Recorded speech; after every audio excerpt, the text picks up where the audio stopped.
Hello प्रतियोगी छात्रों, success यात्रा एकेडमी में आपका बहुत बहुत स्वागत है। आपको पता ही है कि हम यूपीएसआई के पिछले ईयर्स के जीएस के जो है क्वेश्चन को सॉल्व करा रहे हैं।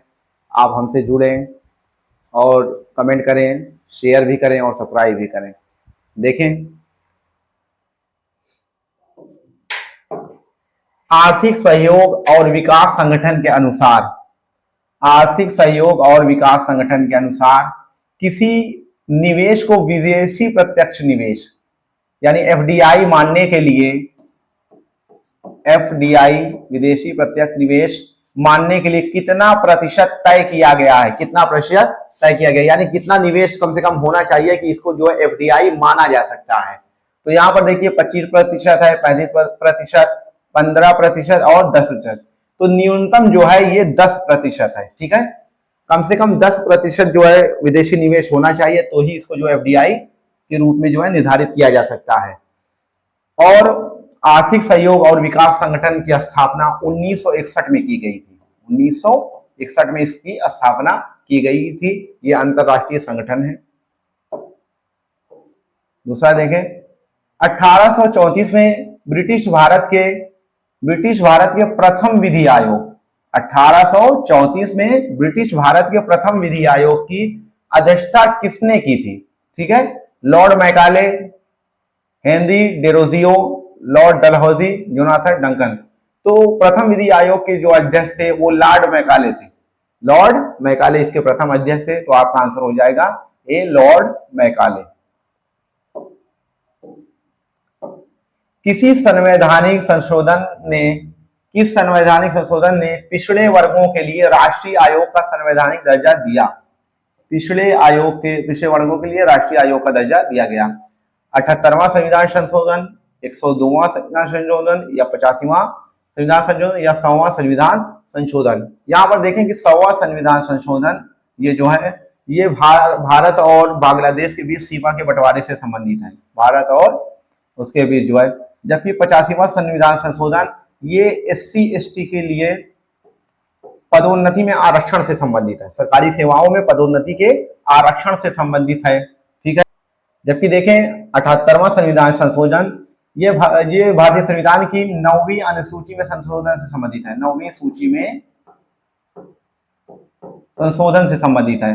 जबकि आपका यही आंसर हो जाएगा 102वां संविधान संशोधन ये पिछड़े वर्गों के लिए राष्ट्रीय आयोग के संवैधानिक दर्जे से संबंधित है। यानी 102वें संविधान संशोधन के द्वारा जो है पिछड़े वर्गों के लिए राष्ट्रीय आयोग का गठन किया गया जो है, और इसका जो है वर्णन अनुच्छेद 338B में है। 338B से संबंधित है, पिछड़े वर्गों से संबंधित है। तो आपका आंसर हो जाएगा बी, 102वां संविधान संशोधन ये ओबीसी से संबंधित है, ओबीसी आयोग से। संयुक्त प्रांत का नाम उत्तर प्रदेश में बदलने के बाद, यानी उत्तर प्रदेश का नाम पहले संयुक्त प्रांत था, फिर उसका नाम जो है बदलकर उत्तर प्रदेश किया गया। पहले इसका नाम संयुक्त प्रांत था, फिर उत्तर प्रदेश किया गया। इसके प्रथम राज्यपाल कौन थे? जब ये उत्तर प्रदेश बदला गया उसके बाद जो है इसके प्रथम राज्यपाल कौन थे? ठीक है, तो उत्तर प्रदेश के प्रथम राज्यपाल वो सरोजिनी नायडू जी थी। सरोजिनी नायडू। ठीक है, हाँ, तो आपका आंसर इसमें है होमाजी फिरोज शाह मोदी। ये आपका आंसर हो जाए। ये जो है पहले राज्यपाल थे, उनके बाद होमाजी मोदी। तो आपका आंसर हो जाएगा ए, होमाजी मोदी। भारतीय संविधान का निम्नलिखित में से कौन सा अनुच्छेद केंद्र और राज्यों के बीच वैधानिक संबंधों से संबंधित है? केंद्र और राज्यों के बीच वैधानिक संबंधों से संबंधित है। ठीक है, तो ये आपका हो जाएगा 245 से 55। दो अनुच्छेद 245 से 55 ये केंद्र और राज्य के बीच जो वैधानिक संबंधों से संबंधित है। वैधानिक संबंधों से,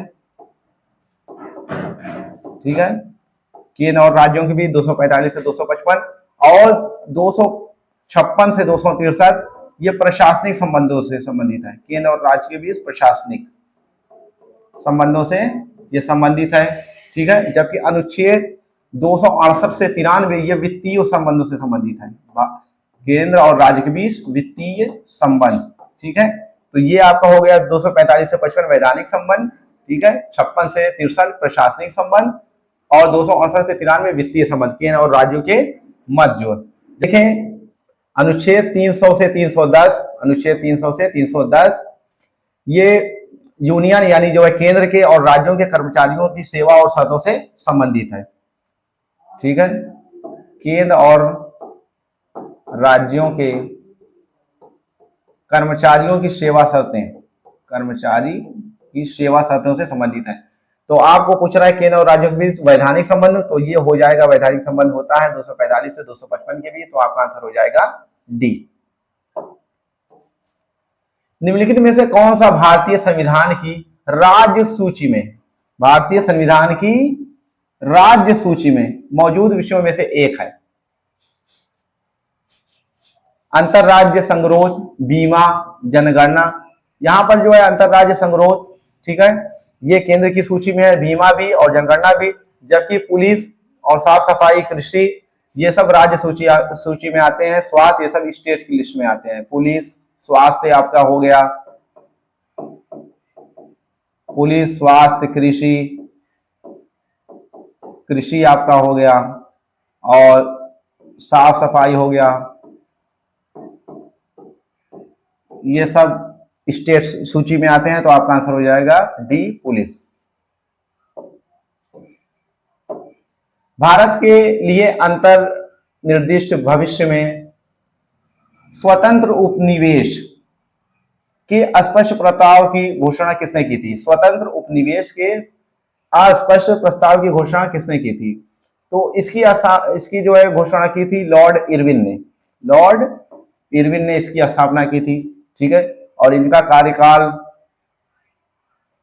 था 1926 से 31। लॉर्ड रीडिंग, यहां पर देखें लॉर्ड वेलिंगटन का कार्यकाल, इनका कार्यकाल 1900 जो है 31 से 36 के बीच था, जबकि डिस्काउंट वेवेल का कार्यकाल ये 1944 से 47 के बीच था, ठीक है। तो स्वतंत्र उपनिवेश के अस्पष्ट प्रस्ताव की घोषणा किसने की थी? तो आपका आंसर हो जाएगा लॉर्ड इरविन, जिनका कार्य था 1926 से 31 के मध्य था। यहां पर देखिए संघ लोक सेवा आयोग के अध्यक्ष और अन्य सदस्यों की सेवा की शर्तें कौन निर्धारित करता है? संघ लोक सेवा आयोग के अध्यक्ष और अन्य सदस्यों की सेवा शर्तें कौन निर्धारित करता है? भारत की संसद करती है या उच्च न्यायालय के मुख्य न्यायाधीश करते हैं? ये नहीं करते। भारत के प्रधानमंत्री करते हैं, भारत के राष्ट्रपति करते हैं, ठीक है। तो भारत के प्रधानमंत्री के माध्यम से संसद कर सकती है, तो प्रधानमंत्री को आप हटा देंगे।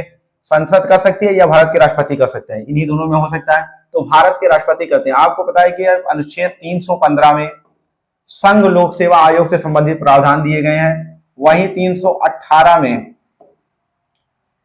आयोग के अध्यक्ष और सदस्यों की सेवा की शर्तों के बारे में यह प्रावधान है कि भारत के राष्ट्रपति जो है कोई भी नियम बना सकते हैं। तो आपका आंसर हो जाएगा डी, भारत के राष्ट्रपति।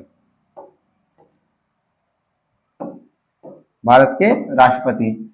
रेरा शब्द का पूर्ण रूप है, रेरा शब्द का पूर्ण रूप है real estate authority, real estate development authority, real estate review authority या रियल एस्टेट रेगुलेटरी अथॉरिटी। तो आपका जो आंसर हो जाएगा रियल एस्टेट रेगुलेटरी अथॉरिटी, ये आपका जो है रेरा का फुल फॉर्म है। तो आपका आंसर हो जाएगा D, real estate regulatory authority.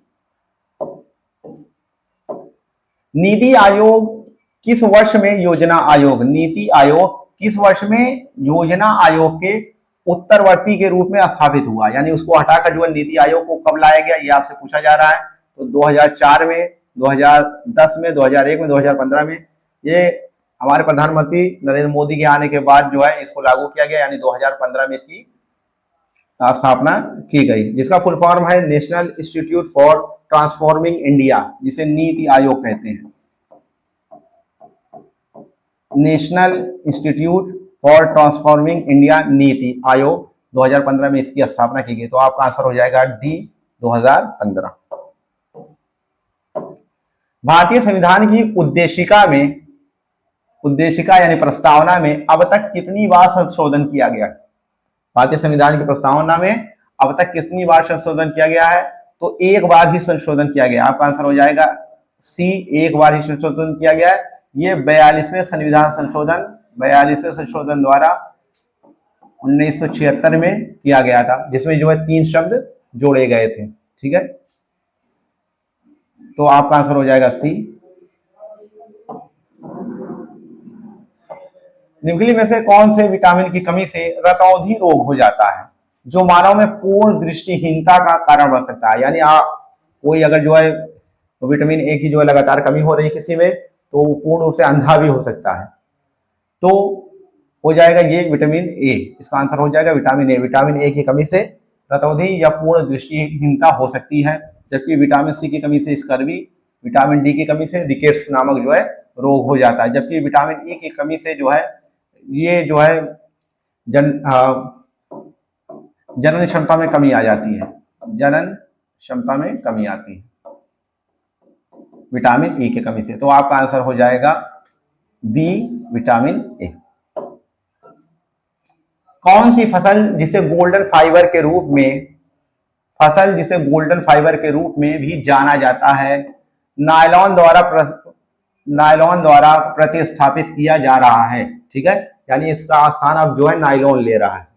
तो प्राकृतिक रेशम, काली कपास, जूट, अरंडी, इसका आपका आंसर हो जाएगा जूट। ठीक है, ये बिल्कुल गोल्डन की तरीके से दिखता है, बिल्कुल सोने के तरीके से इसके रेशे होते हैं, इसीलिए इसको गोल्डन फाइबर भी कहा जाता है। तो आपका आंसर हो जाएगा सी, जूट। भारतीय संविधान में 10 मौलिक कर्तव्यों को निम्नलिखित में से किस वर्ष जोड़ा गया? 10 मौलिक कर्तव्यों को कब जोड़ा गया? ये 42वें संविधान संशोधन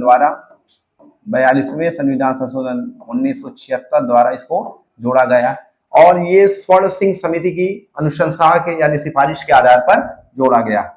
स्वर्ण सिंह समिति की सिफारिश के आधार पर इसको जोड़ा गया। ठीक है, और मौलिक कर्तव्यों का जो प्रतिबंध है ये सोवियत रूस से लिया गया था।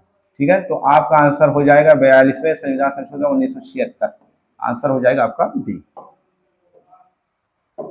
ग्राम पंचायत का सामान्य कार्यकाल क्या होता है? यानी जो है ग्राम पंचायत का कार्यकाल कितना होता है? 1 वर्ष, 4 वर्ष, 3 वर्ष या 5 वर्ष? तो ग्राम पंचायत का कार्यकाल 5 वर्ष होता है। ग्राम पंचायत का कार्यकाल 5 वर्ष होता है, और इसका जो है प्रावधान राज्य के नीति निर्देशक तत्वों में, राज्य के नीति निर्देशक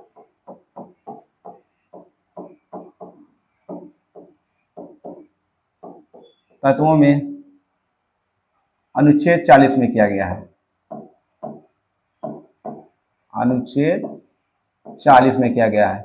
इसमें राज्य को आदेश दिया गया है कि अनुच्छेद जो है 40 के अनुसार वो ग्राम पंचायतों का गठन करे। तो आपका आंसर हो जाएगा बी, 5 वर्ष, जिसका कार्यकाल 5 वर्ष होता है।